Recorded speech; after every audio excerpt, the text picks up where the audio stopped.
What's going on, everybody? Welcome to another episode of Buddies for Life, the Falcon and the Winter Soldier, a subset of Hollywood Already Did It, where we look at every episode of the Falcon and the Winter Soldier and pair it like a fine wine and a good cheese to a buddy cop movie of whenever we want.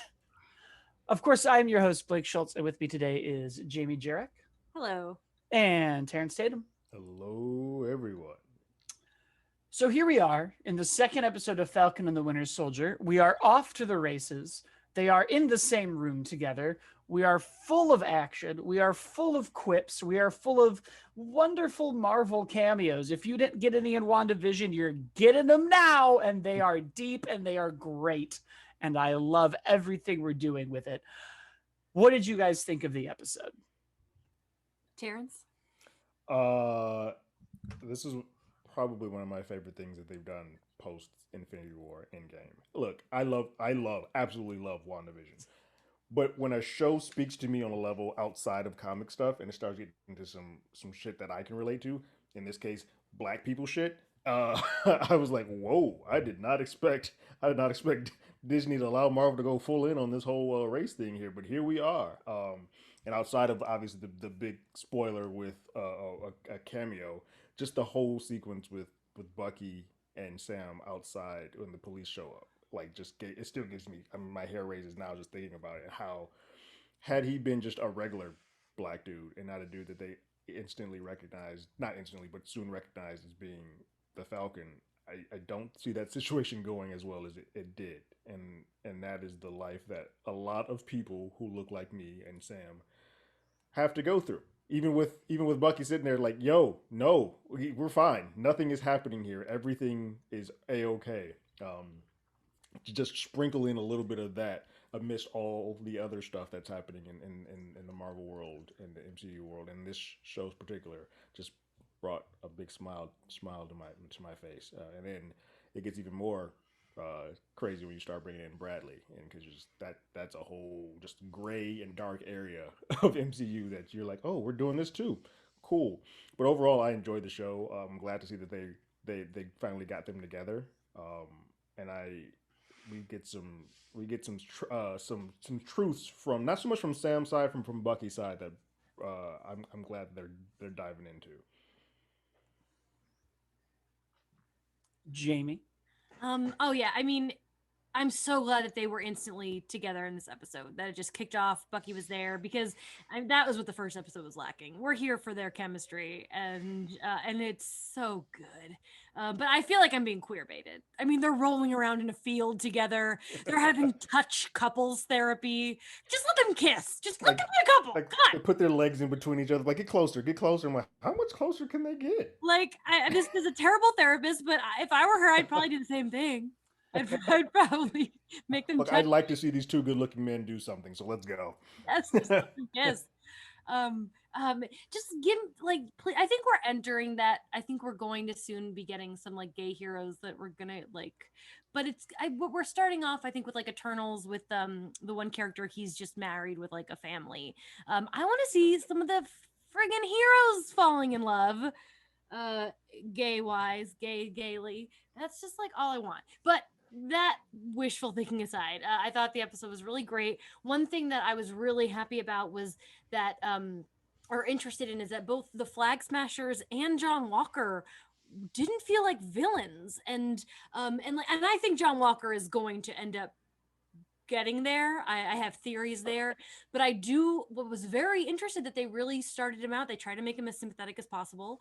They, no one's really gonna like this guy, but they made it a little harder to hate him, and I respected that. And same with the Flag Smashers. It's hard not to see their side. Um, uh, you know, when if people from the government were snapped away 5 years ago and all of a sudden they're in charge again, and they just want unity. It could be a worse thing to want. So all of that was interesting to me. So yeah, I liked the second episode infinitely more than the first episode. Yeah, I would agree with that. I thought, kind of to echo everything you both were saying, that we're not wasting any time, which is good because I don't know that we have a lot of time with the episodes we have. getting into these very serious things. And I personally really like it when a show and a movie can echo what's sort of going on in the modern times and still kind of be like fun escapism. I never really felt like I was drowning in this, but I still was like, this is what's happening, and I'm glad we're doing it. Because it showed everything in such a nuanced way. I think when Jamie mentioned the flag smashers, and you do look at it, it's like, well, what they're really upset about is we were done with nationalism in our politics, and countries were coming together, and we were unified over a tragedy which we've seen happen in the real world. We've seen divided countries come together when terrible things happen. We didn't this year, but hey. um so then to kind of have them want that back makes them their own heroes. They're doing a good job of, nobody just feels very generic. I've been replaying all of the old Sonic games, and my, that was for children, but I'm replaying as a 32-year-old. And one thing I'm noticing about those, I'm like, oh, all of these villains are just like, it would be nice to have the world. I would just I like to do some generic evil. I just want to do bad things. And Let it's me like, be. okay, that works very well then. But the cop scene with Bucky and Sam. I also really liked when Isaiah calls Bucky, like, well, what do you think your people are going to do? And even that, they hit me right in the white guilt where I was like, my people, we are awful. Oh no. Yeah, I mean that scene I didn't really talk about, but that Isaiah Bradley stuff reveal was fantastic. One, as a comic fan, but two, just to see the black Captain America, but also to know how that was done to in real life, like the Tuskegee situation also was giving disease to black people to just basically test it out to see how it affected them. And like, all right, cool, we'll use their blood in here. I have a feeling that his blood is what is making all these other super soldiers. We'll figure out how that gets there. But yeah, I feel like that's the road to why these other super soldiers are here, because they were just having a field day lab rat in him while he was imprisoned after coming back. But like, yeah, that's just that hit hard. That's a rough scene. I really loved Sam's reaction to not knowing that he existed, and I especially because the thing is, Bucky still doesn't know why Sam gave away up the shield. Sam Right. hasn't said it, and like I think we know as an audience that we get it, but Bucky doesn't, Right. and Sam's not willing to talk about it. And he made a comment like that you and Steve will never really understand, and I'm really glad that they're headed in that direction, and that and I really think Sam's gonna have his big moment. I His- do too. I also love that Sam's first like real question after leaving that house was like, "Did Steve know?" Because then that would change his whole friendship and what he thought he knew Steve if Steve was aware of this. Now he's questioning Bucky because like you didn't, you're on some things that I didn't quite believe in. But I love Bucky's reveal in the therapy session when he's like, "If you gave up the shield and Steve believed in you, oh God, maybe Maybe maybe you're I wrong got it. about Maybe he me. got it wrong about me." I was like, "Oh Jesus, Bucky." Well, they're doing a good job with his motivation too, because I think it would have been really easy to just be like, the white boy messed up.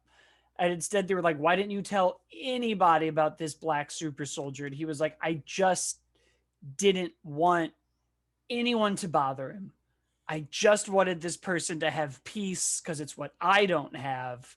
And it's like, oh, well, that's great. Like they're doing a good job of making every choice feel motivated. Nothing really feels ancillary. Nothing even really feels like it's pointing a finger at anything, even though they are pointing so many fingers everywhere. You have kind of everything with the US agent and his really not knowing how to act, him kind of belittling Sam's friendship with Steve accidentally or on purpose. And that turn when he finally realizes he's not going to get them on his side and has his like, well, then just stay away from me. And you're Yeah. like, oh, he's real good at pretending to play nice, but this boy, he does not want to. He wants to do it his way. Yeah. He just thinks he knows. It's like he knows he's got a good PR rep who's like, you got to go make good with the Avengers. And as soon as the Avengers are like, we don't want you, he's like, great, I don't want you either. Like, get the fuck out of my face. Yeah. I think it's also cool. Just I don't know if they're going that way, but clearly it's on the board with Isaiah's son being there. Eli eventually becomes the Patriot. So they've Oh, got a lot of young Avengers. we're sprinkled doing a all- Young Avengers show. Young Avengers are Yeah. coming. I don't know when, and I don't know how. Yeah. I mean, I know how with cameras and special effects and wires and actors and scripts. Let Billy be gay. Who's it? Isn't he with like what's the Hulkling? Yeah. Whose parents are Hulkling? Where does he come from? I think he might just be another like guy who got made. But let's. Okay, so. Oh, it's a scroll. It's a scroll royalty. hybrid. Yeah. That's who he Oh, is. that's cool. My hope is that that character will be introduced in She-Hulk or Secret Invasion. Could be both. Yeah, that would be. Yeah. He could be both. He could bring him along. But I mean, they're definitely Hawkeye is already getting Echo is already getting a spinoff on Hawkeye, so they're definitely putting everybody on the board that they possibly can. Oh, they need content apparently. They don't. Apple TV needs content, but Marvel's making it. Yeah. But guys, that was the episode. There's so much more to talk about, but we're going to talk about it through the lens of what many credit as the first buddy cop movie, even though we just did an episode on America's first literal buddy cop movie. But I guess this one does lean, if not a lot, more into the comedy aspect of it. And it was the influence into Lethal Weapon, Bad Boys, Rush Hour. This kind of was really the glue in the fabric of our team up buddy cop genres. And it is 48 Hours. Eddie Murphy's first film coming off of SNL. A star was born in this movie. And there's a lot to say about this movie, especially now in 2021. But man, when Eddie Murphy gets to just be in that bar with all those cowboys and he gets to just act his pants off, like, and that's how he got Shrek. One of the best scenes I've ever. I was like, oh, this is when Eddie became. They're like, oh, this is when Eddie became a star. This is right here. That was it. Give him Yeah. Beverly Cop. Give him Shrek 2. Yeah. It's funny when I first saw that movie a couple of years ago. It's because I was going through like a list of the best action comedies. And I watched it and I was like, this is not a comedy at all. Like, yeah, Eddie Murphy has some great funny moments, but it's way grittier than it is funny. And I even watched another 48 Hours thinking that maybe that would be like a Lethal Weapon thing, because all the Lethal Weapon sequels are so much funnier than the first one. But when I watched it today, I'm like, nope, it's pretty much the same. It's almost the same movie. Yeah. Yeah. So I was a little disappointed in that aspect. I would have liked to have laughed more, because I think Nick and Eddie are a great pair. But it gets a little too serious. Nick is a little too racist. The racism in the heat of the night worked a little better. It was 15 years earlier. It was kind of the theme of the movie. I won't say earned, because it made more sense then, because the timing, like the time of it. But this one being in the 80s and Nolte's cop working for a black captain, the way that he was just throwing out the N-word and using, like, the watermelon one is the one that just threw me. I was like, what are we doing right? Like, what is this? There was a very weird thing in the 80s where I feel like they started using racial slurs not to make a point or to elevate the movie, but instead they were like, we need to find a way for this white person to piss off this person of color. And even though nothing else in the movie has made them think they would think this way, and they have friends and coworkers and relationships, what else could possibly piss somebody off? Yeah.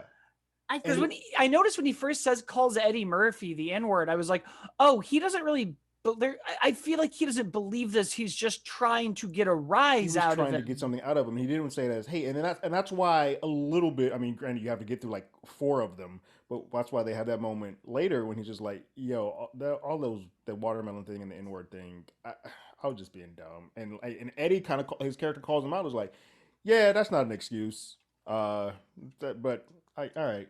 Cool. I was so happy. And I was like, oh wow, that's a good call. I like that. This was a weird movie though, because outside, granted, it's his first film, but we don't see Eddie on the board for the first 30 minutes of the film. And so outside of, like, you go to posters, you see all the artwork for it now, you see it's easily Eddie and Nick Nolte basically being co-billing. But for a movie that's only an hour and a half, 30 minutes of it don't include Eddie, which sort of plays on the first episode of of Falcon and Winter Soldier, where they're separated. That's the kind of using this movie with this episode, I think works really well for a lot of reasons. One, for those who don't know, it is a Nick Nolte, Eddie Murphy buddy cop movie from 1982, where they basically just have to go stop crime. It opens with a Native American showing up. He gets accused. We're tracking down this person. It is a very racially tense movie throughout the entire thing, almost needlessly so, because I don't feel that racism is part of the movie thematically. Not in the DNA of the film, no.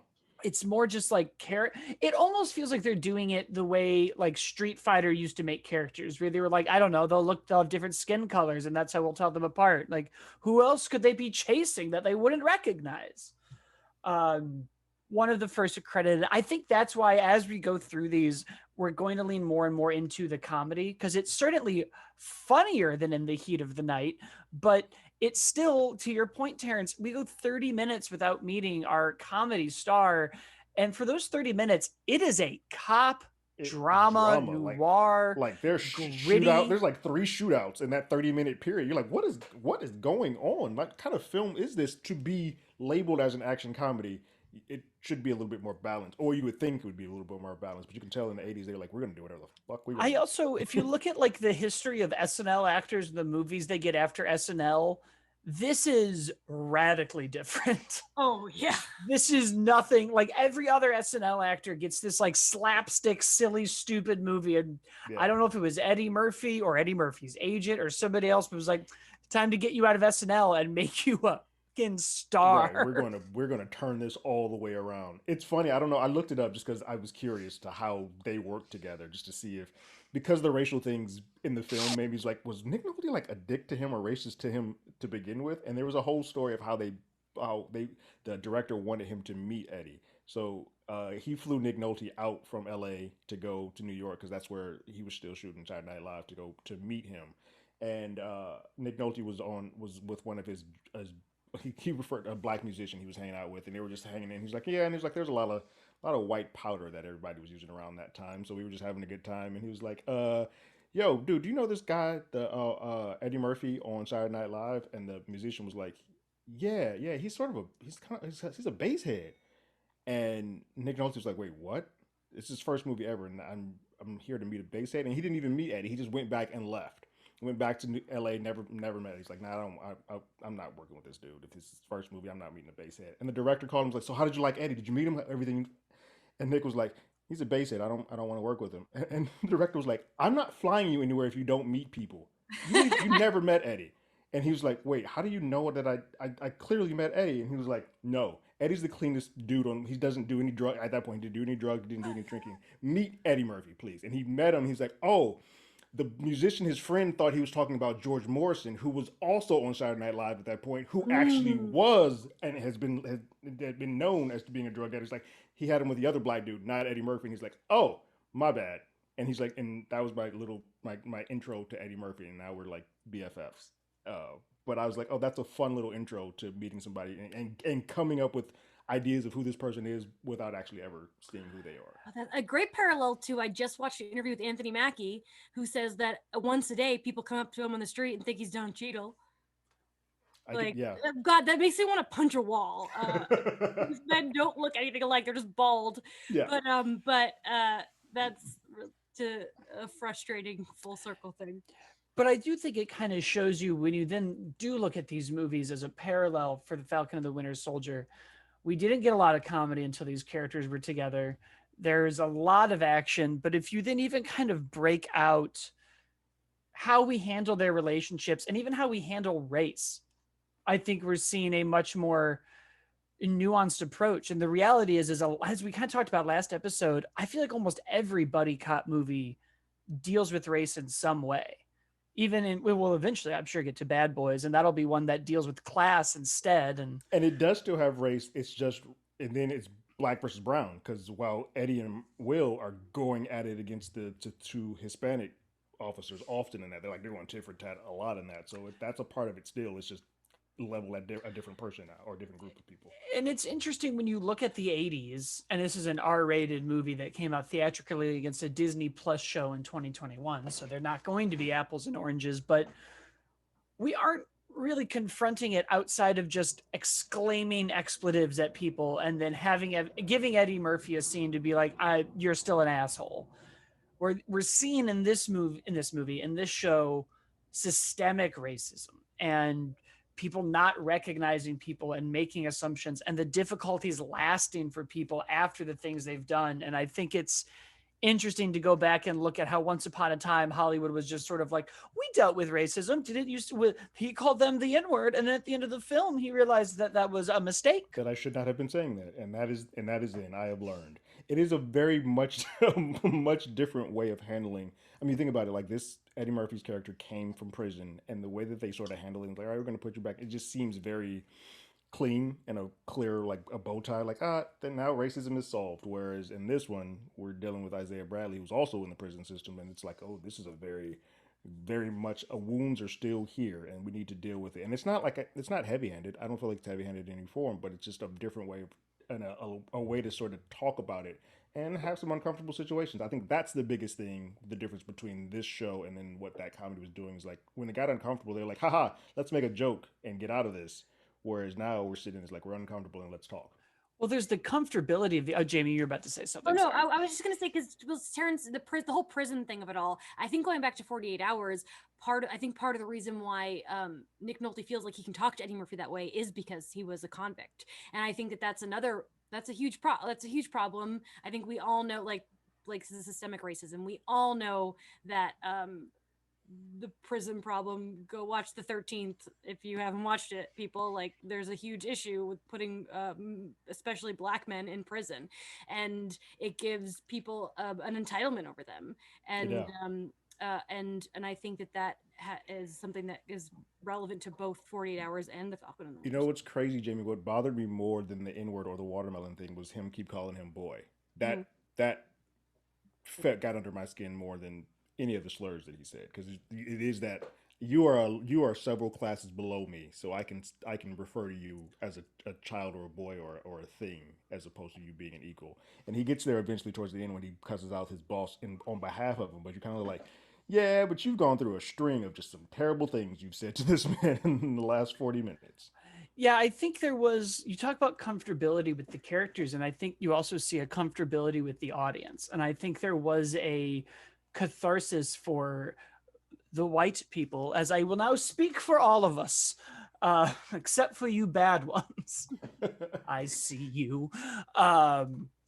That there was a weird thing in movies like 48 Hours where I think you got to kind of sit with your mistakes knowing that they weren't as bad as that. I think people who are part of the system and don't realize they're part of the system or have done things like called people boy or made light jokes can just sit there and be like, but I haven't done what Nick Nolte did when he just calls him the N-word and gets into a fight. Therefore, if he can change at the end, I don't even need to work on myself.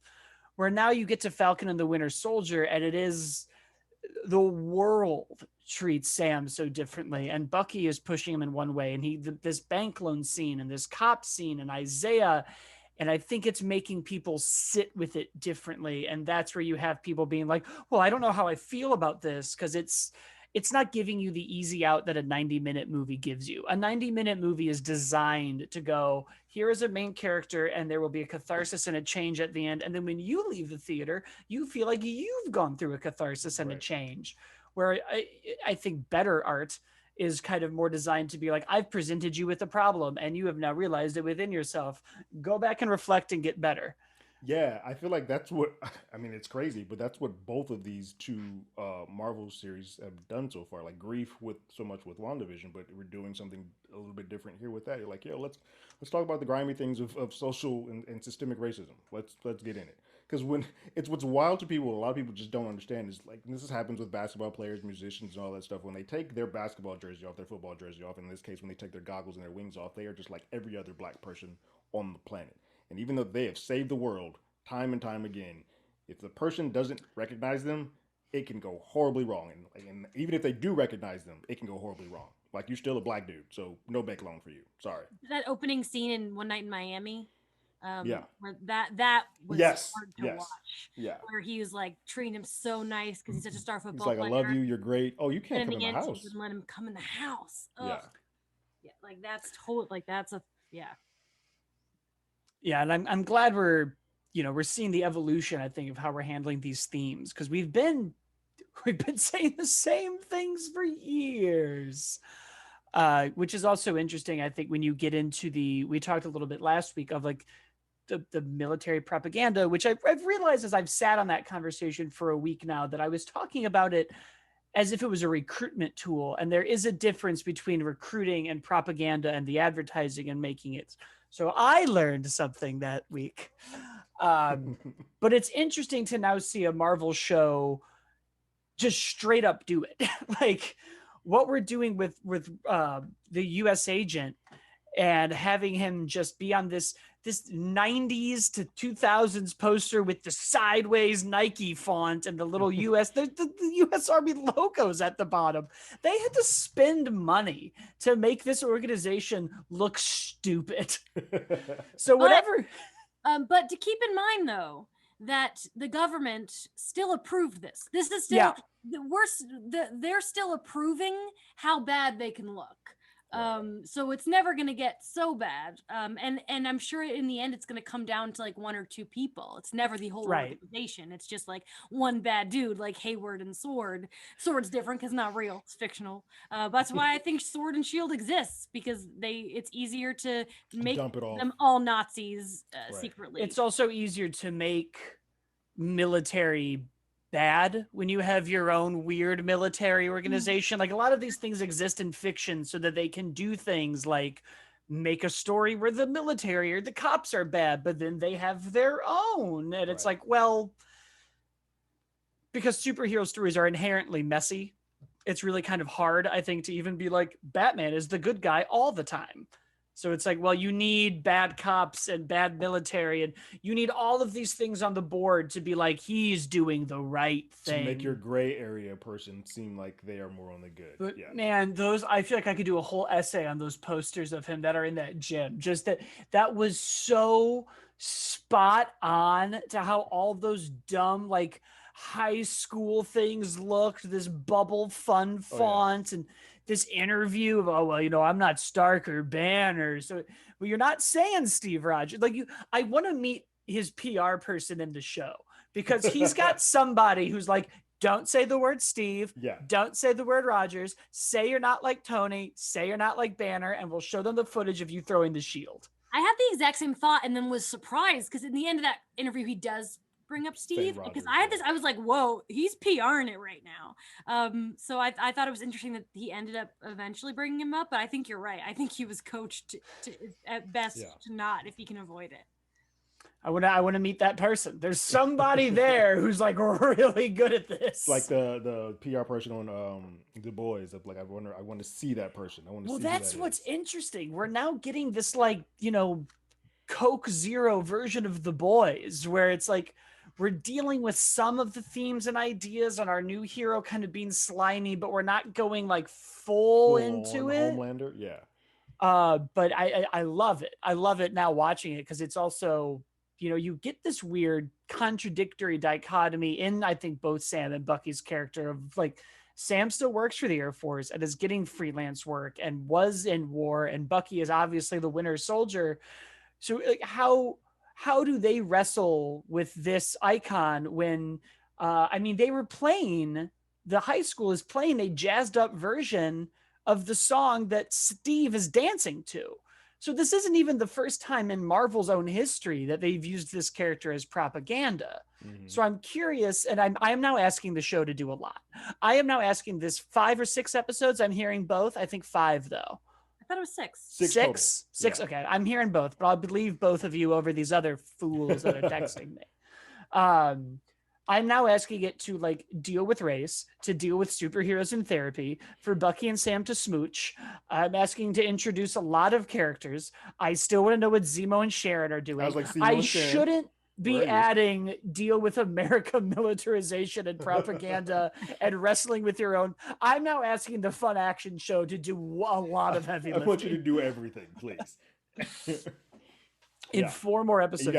You have 4 episodes to do it. And I want them to be perfect.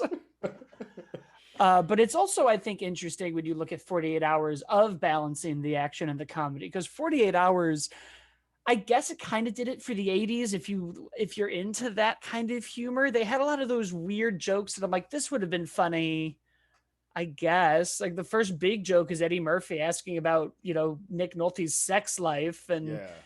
being Eddie, but Yeah, it's real sexist. I say a lot of the comedy oddly comes out of Eddie's desire to have sex. As a big comedy, and the many slurs that he uses for that term, which I'm not repeating, and there's a lot of just like oddly placed like women naked or half naked in gunfights, and I was like, I don't know why. Okay, sure, this happens once at the beginning, and then it happens again for absolutely no reason. Like that woman could easily have a shirt on, other than the fact that it's like, hey, it's funny if if a woman's half naked and we're having a gunfight around them, and I was like, it's not though.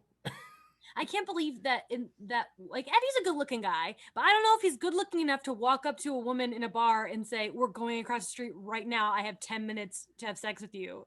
And then she actually went with him. And then she eventually does it. Yeah. It's She was gonna leave, but then he got distracted by the drama of it all. But then, like, at the end of the movie, she has sex with him. And then he gives her money, and she's like, "I'm not a pro, I told you." And he's like, No, just keep it. Just buy yourself something. Buy yourself something nice. I'm like, what? Yeah, I think that's what comedy was. Yeah. It's weird. It is weird. The comedy came out of a lot of sexist jokes, or in this case, the whole Confederate. I mean, and again, that scene I think is what sells this movie. But the Confederate bar is where Eddie just has a ball, like he goes in full mode. I mean, that's great. Yeah, that whole scene is awesome. That's the movie. That's the ticket price. It is.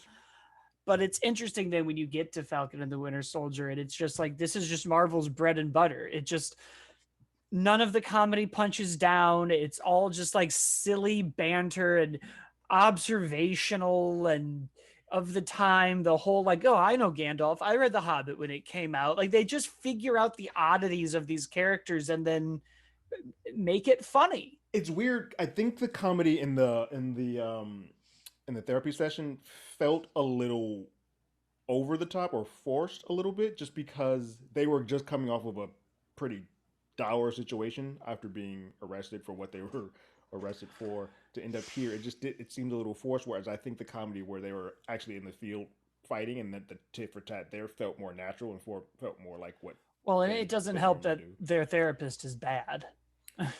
Correct. Like this is a terrible therapist. She is the worst. Although somebody my roommate pointed out to me was that he asks what that second rule is: don't hurt anybody, and he does not attack anybody on the truck. He just kind of lets himself get caught and plays defense the whole time. And I'm like, oh, this is very interesting to kind of see Bucky trying to uphold all three of these even here. Yeah. Because they could have killed. I also for a minute thought we were just going to kill the U.S. agent. I was like, oh, he's going to be a red herring and just get tossed off this truck. I thought we were about to do a Deadpool 2 type of situation. He just drops on the truck and then gets murdered. I was like, oh, here we go. I mean, Cap and Bucky are getting that shield back. We know it from the trailer. Because we've seen the trailers. It's gotta be like, a part of me is like, just make it the next episode. I want at least 2 episodes of them wielding this shield. Yeah. I don't want it to be the end.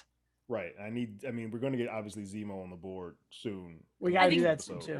And I imagine they probably have to go through Sharon to get to him. So I hope. Well, they're going to meet him, right? Yeah. Like that's going to be we're going to Hannibal Lecter Zemo, which a part of me is like, oh yeah, this always works. Let's go talk to the guy behind glass. He's gonna get out. We could have paired up this movie with Hollywood movies where they talk to the villain Silence of the Lambs style and had just as much content. There are a million things we could have done. Yeah. This is where we landed. I was tired. It was easy. I think that's it, guys. I think we nailed it. Unless you have more. No. I know there have been a lot of folks who have had some issues saying that this episode might have gotten a little too political. And to you, I say, kick rocks.